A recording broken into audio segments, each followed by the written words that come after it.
अस्सलाम वालेकुम। उम्मीद है सब दोस्त खैरियत से होंगे। अगर आप लोगों ने मेरा चैनल सब्सक्राइब नहीं किया तो चैनल सब्सक्राइब कर लें और कमेंट में ज़रूर आया करें, कोई कमेंट दिया करें, लाइक किया करें। आज हम सीखेंगे कि लीनियर इक्वेशंस को कैलकुलेटर पे कैसे सॉल्व करते हैं। ठीक है, वैसे तो इनको सॉल्व करने के लिए हमारे पास ये देखें पूरे पूरे पेज भरने पड़ते और इनका आंसर आता, लेकिन इनको हम डायरेक्टली कर सकते हैं। ठीक है, कैलकुलेटर की मदद से। तो सबसे पहले हम इस इक्वेशन को सॉल्व कर लेते हैं।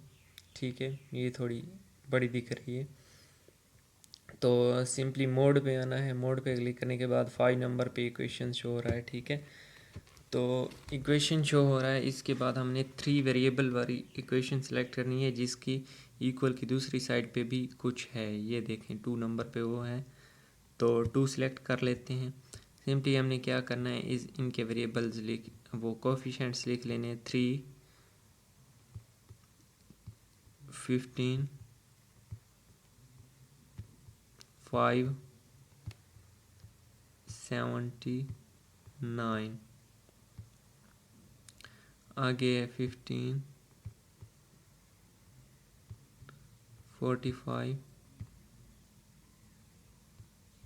-18,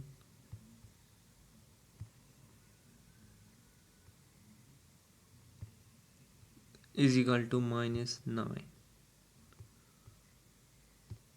आगे है 72,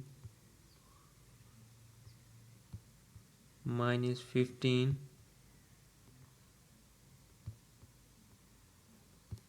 आगे 2 इज इक्वल टू 202। तो ये हमने ये इक्वेशन लिख ली। अब सिंपली क्या करना है, अगेन प्रेस करना है इक्वल टू।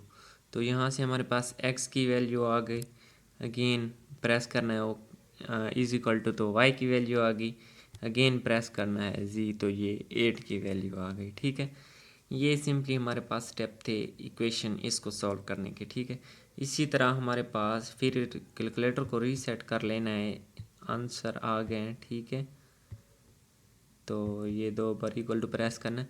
अब हमने अगर 2 वेरिएबल्स वाली करनी है इक्वेशंस, ठीक है, तो वो भी सेम इसी तरह है। वो फिर नंबर 1 वाली सिलेक्ट कर लेनी है और उसके वेरिएबल्स को लिख लेना है। ठीक है, अब हमारे पास एक और किस्म की इक्वेशंस होती हैं, जैसे कि हमारे पास ax² + bx + c दिया होता है, वो इक्वल टू 0 रखते हैं। ठीक है, वो 2 वेरिएबल्स में भी हो सकती है, 3 वेरिएबल्स में भी हो सकती है।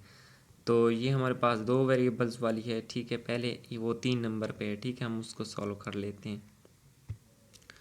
तो इसके सिंपली वो यहाँ पे कोफिशिएंट्स पुट कर देने हैं -2 और -15। तो यहाँ से x1 हमारे पास क्या आ गया 5 और x2 हमारे पास आ गया -3।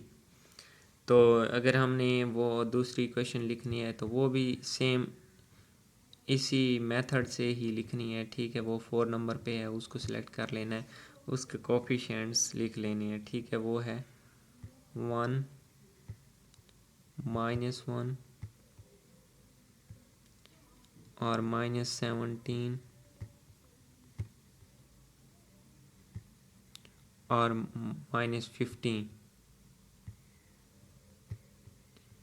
तो इक्वल टू प्रेस करना है। यहाँ से हमारे पास x1 = 5, x2 = -1 और x3 = -3।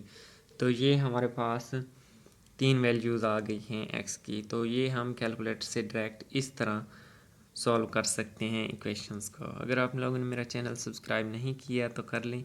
मैं और वीडियोस साथ में कैलकुलेटर ट्रिक्स लगा रहा हूँ, एडवांस कैलकुलस और थर्मोडायनामिक्स, तो वो भी आप देख सकते हैं। और आपको ये वीडियो कैसी लगी कमेंट बॉक्स में ज़रूर अपनी राय दें। शुक्रिया, अल्लाह हाफिज़।